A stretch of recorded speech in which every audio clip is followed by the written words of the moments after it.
Voltamos aqui para a gente falar dos nossos princípios orçamentários. Já falamos de 5 importantes princípios. Falamos da universalidade, em que todas as receitas e despesas têm que estar na LOA. Falamos da unidade, que o orçamento deve ser único, um orçamento por ente, por exercício financeiro. Falamos da anualidade, que o orçamento é elaborado por um período de um ano, por um exercício financeiro. Falamos de orçamento bruto, que as receitas têm que estar, receitas e despesas têm que estar na LOA pelos seus totais, dados qualquer deduções, e falamos também do princípio da exclusividade, que na LOA a LOA deve conter previsão de receitas e fixação de despesas, admitindo 2 exceções, autorizações para créditos suplementares e autorizações para operações de crédito, ainda que por antecipação de receita. Então, isso que a gente viu de mais importante na nossa aula anterior, e agora a gente vai falar do princípio da especificação. Vamos lá, então. Princípio da especificação, voltamos para a nossa Lei 4.320, agora no artigo 5º. Olha o que ele diz lá, mais uma vez, na negativa, mas já vamos começar esquematizando o nosso princípio. Esse eu admito que é um pouquinho mais chato, pessoal, porque ele tem 3 nomes, e esses 3 nomes aparecem em prova. Então ele pode ser chamado de especificação, pode ser chamado de discriminação, ou pode ser chamado de princípio da especialização. O que ele diz? Ele diz, como regra, as receitas e despesas devem ser discriminadas, demonstrando a origem e aplicação dos recursos. Quando você olha a lei orçamentária anual, você tem que saber de onde veio o dinheiro, de onde veio as receitas, e para onde ele vai, para onde está indo as despesas. Devem ser elaborados de forma discriminada, de forma que você sabe a origem e aplicação dos recursos. Só que ele tem exceção? Tem. Quais são as exceções? A primeira delas são os programas especiais de trabalho ou em regime de execução especial.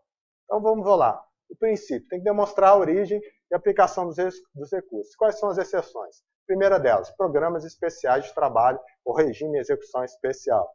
Um exemplo clássico desse tipo de programa é o programa de proteção à testemunha. Às vezes é quando uma testemunha presta um depoimento, ela é chave dentro de um processo criminal, por exemplo, e ela pode sofrer ameaças.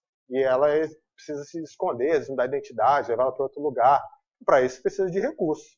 Mas esses recursos não podem ser discriminados. Imagina se está na lei orçamentária lá, falando que para onde vai o recurso, para onde que vai ser comprada uma casa para uma pessoa, ou vai ser qualquer outro gasto que vai ser necessário, em viagens, o que seja, para levar essa pessoa para outro lugar, tudo discriminado na lei orçamentária. O programa de proteção de testemunha não valeria nada. A atividade de inteligência, como por exemplo da ABIN, também precisa de que se mantenha um sigilo. Então, nesse caso, não é necessário que a despesa seja efetivamente discriminada na lei orçamentária anual, mas a regra geral é que a origem e o destino dos recursos estejam na lei orçamentária anual, a origem e a aplicação dos recursos. Outra exceção, a gente pode ver aqui no nosso slide, é a reserva de contingência, que tem lá na lei de responsabilidade fiscal, que ela não tem, ela é uma reserva para situações emergenciais, geralmente usada para situações emergenciais, situações imprevisíveis, ela tem a reserva, esse valor lá na lei orçamentária anual, só que ele não pode ser executado diretamente. Tem essa reserva, por meio de um crédito adicional, daquela alteração orçamentária que a gente comentou, ela passa a ser uma fonte de recurso e ir para uma determinada despesa. E essa despesa, sim, vai ser discriminada. Mas podemos considerar, sim, que a reserva de contingência seria uma das exceções ao princípio da especificação. Entendido isso, vamos lá agora para a legislação. Ó. A lei de orçamento não consignará dotações globais, ou seja, não se pode ter uma dotação geral, como regra geral, não pode ter uma dotação genérica, tem uma dotação global. Por exemplo, despesas com educação, 1 bilhão. E pronto, não pode, é uma dotação global. Tem que ser discriminada a educação, tá? Vai tanto para a universidade tal, isso é uma discussão global, ó. Tanto para outra universidade, tanto para o Instituto Federal, tanto vai ser usado para a prova do Enem. Isso é uma dotação específica, não pode ter dotação global. Destinadas a atender indiferentemente a despesa com pessoal, material, serviço de terceiros, transferências qualquer outras, ressalvado o disposto no artigo 20, seu parágrafo único, que é o que trata aqui, ó, dos programas especiais de trabalho ou em regime de execução especial. Esse é o princípio da especificação, discriminação ou especialização. Prosseguindo, a gente voltamos para a Constituição para falar do princípio da proibição de estorno. Esse nome não é muito comum de aparecer, o princípio também não é tão comum, mas geralmente quando aparece, vai aparecer a parte constitucional dele. Ó. O que está escrito lá nesse princípio da proibição de estorno? São vedados a transposição, remanejamento ou transferência de recursos de uma categoria de programação para outra ou de um órgão para outro sem prévia autorização legislativa. ele veda que se façam movimentações chamadas de transposição, remanejamento, transferência. Isso não está definido em nenhuma lei, nem na Constituição, está definido pela doutrina. A gente não precisa nem de aprofundar nisso, que não tem caído em prova, sem autorização legislativa. Ou seja, com autorização legislativa pode. Exceção, que está lá no parágrafo 5º desse artigo 167 da Constituição. Exceção é o quê? É uma situação em que se pode transpor, remanejar ou transferir recursos sem precisar da autorização legislativa. A exceção é o seguinte, ó, ato do Poder Executivo, sem necessidade de autorização legislativa, puder transpor, remanejar ou transferir recursos, uma cadeia de informação no âmbito das atividades de ciência, tecnologia e inovação, com o objetivo de viabilizar resultados de projetos referidos a essas funções. Vamos resumir isso aqui, ó. Regra: não pode transpor, remanejar ou transferir recursos sem autorização legislativa. Essa é a regra. Exceção: ato do Poder Executivo, portanto, sem autorização legislativa. A gente está falando do ato do Poder Executivo, que não precisa de autorização. Se tiver relacionado atividades de ciência, tecnologia e inovação, por quê? Qual o sentido disso? Ciência, tecnologia e inovação. Essa autorização legislativa pode demorar muito. E essas são áreas que precisam de velocidade. Precisa tecnologia, você vai esperar, às vezes, meses, você já perdeu o bonde da história. Então, por isso, nesses casos específicos, é permitido que faça essa transposição, remanejamento ou transferência sem necessidade de autorização legislativa.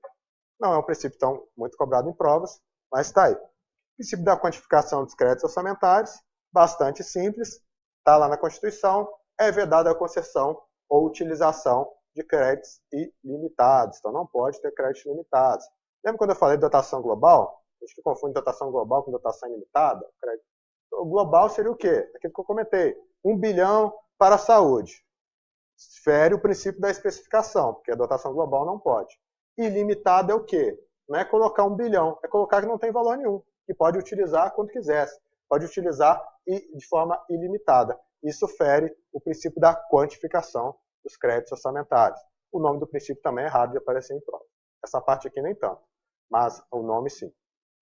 Temos também o princípio do equilíbrio, esse já é um pouco mais cobrado, que é um amparo lá na Lei de Responsabilidade Fiscal. Ele diz o seguinte, ó, ele visa assegurar que as despesas autorizadas não serão superiores à previsão das receitas. O que é esse princípio de equilíbrio? Importante princípio orçamentário. Ele diz o seguinte, ó, se você tem uma receita que vai até aqui, a despesa, no máximo, pode vir aqui também. Ó. A despesa não pode ser superior à receita quando se elabora um projeto de lei orçamentária anual. Mas na prática, o que acontece? Isso é respeitado, mas de forma formal. Então, a gente pode dizer, está aqui no slide também, ó, que contabilmente e formalmente, o orçamento sempre estará equilibrado. Porque, ó, voltando aqui nesse nosso exemplo, né, a despesa não pode ser superior à receita. Vamos supor que por algum motivo, né, que isso é comum acontecer no orçamento, não é possível, que a despesa vai ficando superior à receita. Essa diferença aqui, ó, entre a receita e a despesa, como é que ela é compensada, geralmente? Por meio de operações de crédito, por meio de empréstimos, financiamentos. Então, na prática, se faz empréstimo e financiamentos, e a receita fica aqui, igual a despesa não extrapola a receita. Então, em termos formais, o princípio do equilíbrio é respeitado, a despesa não é superior à receita, contabilmente, isso vai estar refletido na LOA. Na prática, a gente vai ver que não está tão bem equilibrado assim. Imagina lá na sua casa, você tem uma receita, tem seu salário, mas você tem uma despesa muito maior. Aí vai no banco e faz um empréstimo. Aí naquele mês a sua receita vai estar igual à despesa. Então, contabilmente, quem olha, vai parecer que está tudo bem, mas você está fazendo isso por meio do endividamento. Então, precisa do equilíbrio, contabilmente, formalmente, o orçamento sempre vai estar equilibrado e a regra geral, despesa não pode ser superior à receita. Prosseguindo, aqui a gente tem os princípios da administração pública, que estão lá no artigo 37 da Constituição Federal, e 2 deles foram destacados também para ser princípios orçamentários. Eu coloquei o LIMP, né, que é legalidade, impessoalidade, moralidade, publicidade e eficiência, princípio da administração pública. 2 deles foram destacados aqui como princípios orçamentários também, que é o da legalidade e da publicidade. A legalidade por quê? Porque apesar de todo aquele um processo diferenciado, que tem aqueles prazos que tem na lei orçamentária anual, ela é uma lei. Para ser legal, a aprovação do orçamento deve observar o processo legislativo, deve seguir o princípio da legalidade. O orçamento será necessariamente objeto de uma lei. Por mais que seja um processo diferenciado, ele não deixa de ser uma lei ordinária. Então, segue o princípio da legalidade, podemos chamar de legalidade orçamentária. Segue também o princípio da publicidade. Por quê? Até mesmo por se tratar de uma lei, também está relacionado, por o caso do orçamento público se tratar de uma lei, é condição de eficácia do ato a divulgação em veículos oficiais de comunicação para conhecimento público. Tem que ser publicado, no âmbito federal, por exemplo, no Diário Oficial da União. Então, publicidade, legalidade, a gente viu aqui, relacionado a que o orçamento é uma lei, publicidade, que por ele ser uma lei, a condição de eficácia que ele seja publicado. Veja aqui que esse princípio da publicidade ele tem um cunho um pouco mais de formalidade, né? Do Diário Oficial da União, pouca gente lê o Diário Oficial da União. Então, pensando nisso, a gente tem um outro princípio que ele vai um pouquinho além dessa publicidade formal, que é o princípio da transparência orçamentária. Ele vai além da simplesmente se publicar um ato do orçamento para que tenha eficácia. Ele está lá na LRF, na Lei de Responsabilidade Fiscal. Ele vai além. Ele quer que seja realmente efetivada a transparência.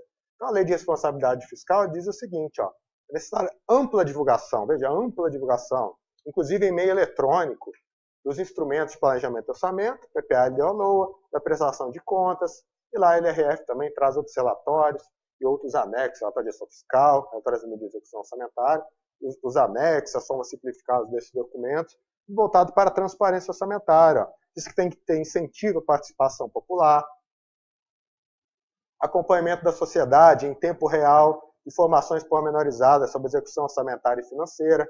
Veja que não é simplesmente um aspecto formal da publicação, não. Deve ser incentivado, deve ter ampla divulgação, meio eletrônico, deve ter incentivo à participação popular, a sociedade tem que poder acompanhar em tempo real, né, com um delay de uma semana, não, em tempo real, as informações, e deve ser adotado um sistema integrado de administração financeira e controle, um sistema integrado, um sistema único, que seja possível acompanhar todos os atos relacionados ao orçamento público. Esse é o princípio da transparência orçamentária. Prosseguindo, temos o princípio da programação, que é considerado um moderno princípio orçamentário. O orçamento deve expressar as realizações e objetivos de forma programada, planejada, que o orçamento deve ter o conteúdo e a forma de uma programação, e é um princípio que é considerado que ele pode ser aplicado atualmente, porque a gente adota a forma de orçamento, a espécie de orçamento denominado de orçamento-programa, então chamado é um moderno princípio orçamentário. Por outro lado, esse princípio da uniformidade é um princípio mais antigo. Ele já nem aparecia mais em provas, ele já estava afastado das provas. Como ele apareceu novamente, eu comecei a trazer ele de volta para as aulas. O que é esse princípio da uniformidade? Ele diz o seguinte, ó, o orçamento deve manter uma mínima padronização ou uniformidade, que é o princípio da uniformidade, na apresentação de seus dados, permitindo comparações com anos anteriores dentro do mesmo ente. Você pensa, um determinado ente público, um determinado município, segundo o princípio da uniformidade, a cada ano, a lei de orçamento tem que seguir um determinado padrão, para que se permita comparações com anos anteriores. Não é entre municípios diferentes ou entre entes diferentes, não. Dentro do mesmo município. Por que ele estava em desuso? Ele voltou, como voltou nas provas, eu voltei a falar com vocês dele. Porque esse princípio da uniformidade, hoje em dia, com a tecnologia da informação que a gente tem, com as modernas técnicas que a gente tem, a gente consegue pegar algo que está no formato e transformar, atualizar para um formato seguinte, sem tantos problemas assim. Por isso que não é tão necessário que um orçamento de um ano para outro siga assim padrões tão uniformes. Mas, como voltou a aparecer em prova, está aqui o princípio da uniformidade. E o princípio da clareza, ele diz o seguinte, ó, o orçamento deve ser expresso de forma clara, ordenada e completa. Então, além de ter a publicidade, além de ser de transparência, ele tem que ser de uma forma mais clara possível, não para utilizar uma linguagem rebuscada, é para usar uma utilizagem clara, de forma ordenada, que facilite a compreensão a todos aqueles que querem entender o orçamento público, é o princípio da clareza. E agora a gente vai no nosso último princípio orçamentário, que está lá na Constituição Federal, para a gente poder encerrar o nosso assunto relacionado aí aos princípios orçamentários. Esse princípio está lá na Constituição, é chamado de não afetação de receitas, ou não vinculação de receitas, ou pode ser também não afetação de receita de impostos, não vinculação de receita de impostos, mas não tem tanto problema em relação à denominação do princípio. que você tem que saber é o seguinte, ó, é vedada a vinculação de receita de impostos a órgão, fundo ou despesa. Isso é o principal, o que mais aparece em provas de concurso. Cuidado, é vedado a vinculação de receita de impostos, não é de tributos de modo geral, não. É vinculado a receita de impostos a órgão, fundo ou despesa. E tem exceção? Tem. Tem diversas exceções que são previstas na própria Constituição. Então, uma lei ordinária, por exemplo, a lei complementar, não pode trazer mais exceções. Vamos ver as exceções aqui.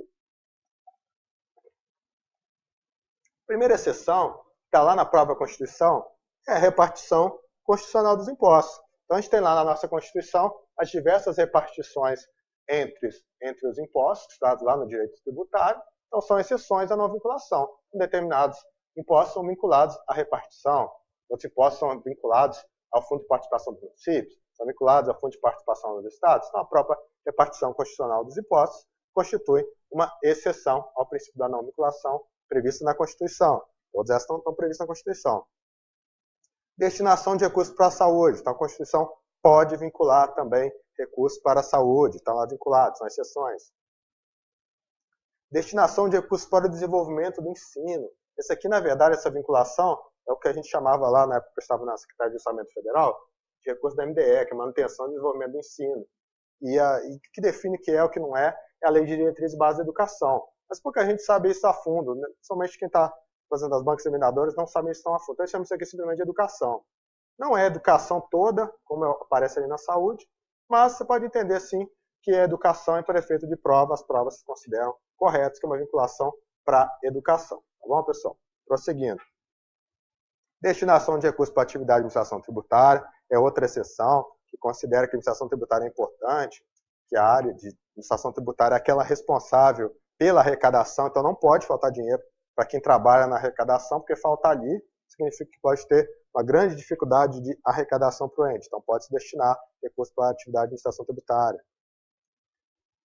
Pode-se também vincular. Pode-se também vincular recursos para garantir operações de crédito por antecipação de receita orçamentária. O que é isso? Imagina o ente precisa de recurso e ele faz um empréstimo, por suficiência de caixa, que é antecipação de receita orçamentária.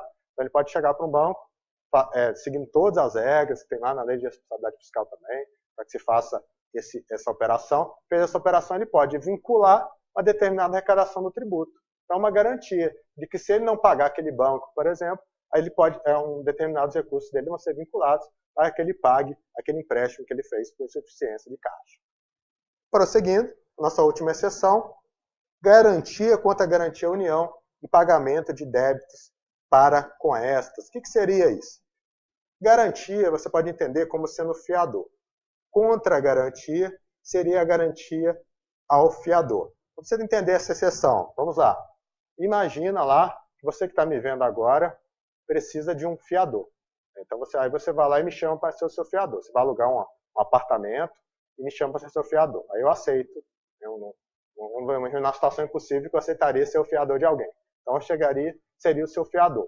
Então, eu seria a garantia em relação àquela imobiliária. Você fez aquele contrato e eu sou a sua garantia. O que seria a garantia se fosse possível fazer dessa forma? Eu falar com você, tudo bem, eu sou seu fiador, mas se você não pagar, eu vou pegar o seu carro.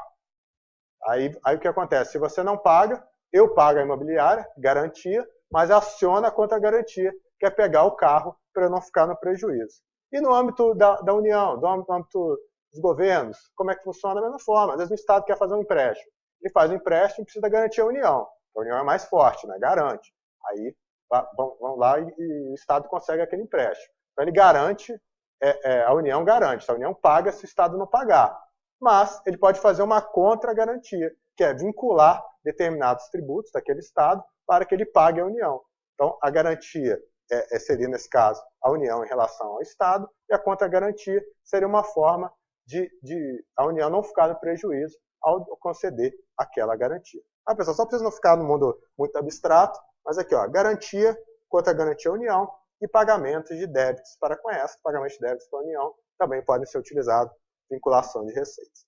Essas são as exceções que a gente tem aqui no âmbito federal, na Constituição Federal, sobre esses sobre o princípio da não afetação e não vinculação de receitas, mas o que é mais importante? É vedado vinculação de receitas de impostos. Cuidado com isso na hora da prova. Como eu disse, esses aqui são exceções da Constituição Federal, mas no que couber aos demais entes, eu até usei exemplos aqui de outros entes, são permitidas as mesmas vinculações da União previstas na Constituição Federal. Sempre no que couber, vai fazer adaptação, são permitidas as mesmas vinculações.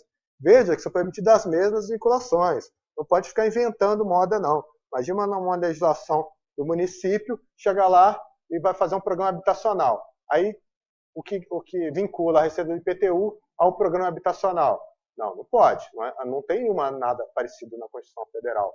Agora, o Estado quer fazer uma vinculação para a administração tributária. Pode fazer? Pode, porque no âmbito federal a gente tem a vinculação para a administração tributária. Então, é isso que está escrito aqui, ó. No que couber, aos demais entes são permitidas as mesmas vinculações da União previstas na Constituição. E aqui, só para a gente poder fechar o assunto, não ficar nada de fora, é facultado aos estados e DF, porque a gente não tem município nem União, vincular a parcela de sua receita orçamentária, aqui está falando de uma forma mais abrangente, a entidades públicas de fomento ao ensino e à pesquisa científica e tecnológica.